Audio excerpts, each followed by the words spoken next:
দৃষ্টিনন্দন ফুটবলে ইউরোই যে সবার চেয়ে সেরা তা যে কোনো ফুটবল ভক্তই মেনে নেবে। ইউরোপিয়ান চ্যাম্পিয়নশিপের কোয়ার্টার ফাইনালে জমজমাট এক লড়াই উপহার দিয়েছে জার্মানি স্পেন। আক্রমণ আর পাল্টা আক্রমণে জমে ওঠা ম্যাচে অবশ্য শেষ হাসি হেসেছে স্প্যানিশরা। তবে ম্যাচে রেফারিং নিয়ে রয়ে গেছে বিতর্ক। ম্যাচের 106 মিনিটে জামাল মুসিয়ালার শট কুকুরেল্লার হাতে লাগলেও পেনাল্টির সিদ্ধান্ত দেননি রেফারি। আর তাই তো কোপার পর এবার ইউরোতে রয়ে গেল পেনাল্টি বিতর্ক।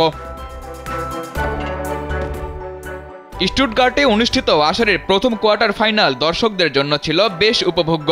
ম্যাচের শুরু থেকেই দুই দলই করতে থাকে আক্রমণ আর পাল্টা আক্রমণ। ম্যাচের 21 মিনিটে নিশ্চিত গোল ঠেকিয়ে দেন স্পেনের গোলরক্ষক উনাই সিমন।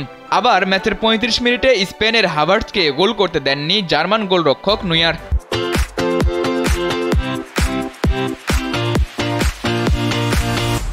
39 মিনিটে দানি ওলমো আর 45 মিনিটে ইয়ামালের শটও আটকে দিয়েছেন জার্মান গোলরক্ষক। গোলশূন্য থেকেই প্রথমার্ধ শেষ করে দুই দল। দ্বিতীয়ার্ধেও আক্রমণের ধারা বজায় রাখে স্পেন। 47 মিনিটে আলভারো মোরাতা গোলের সুযোগ পেলেও তার শট রুখে দেন জার্মান গোলরক্ষক নুয়ার।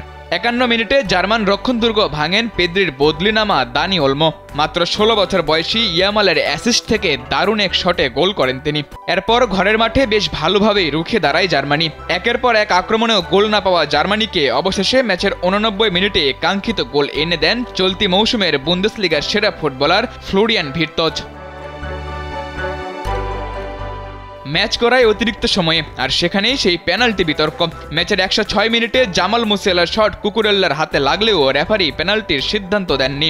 অনিচ্ছাকৃতভাবে বল হাতে লাগার কারণে পেনাল্টি না দেওয়ার সিদ্ধান্ত রেফারির। তবে প্রশ্ন উঠেছে, ঘটনাটি দীর্ঘক্ষণ কেন পর্যালোচনা করা হলো না?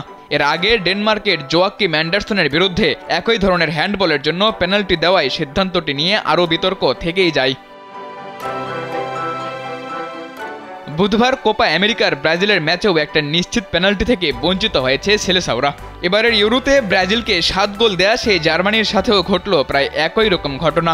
বিশ্বের বড় দুই আন্তর্জাতিক টুর্নামেন্টে এত আধুনিক প্রযুক্তি থাকা সত্ত্বেও বারবার পেনাল্টি নিয়ে এমন বিতর্ক টুর্নামেন্টের গ্রহণযোগ্যতা নিয়েও প্রশ্ন তোলে।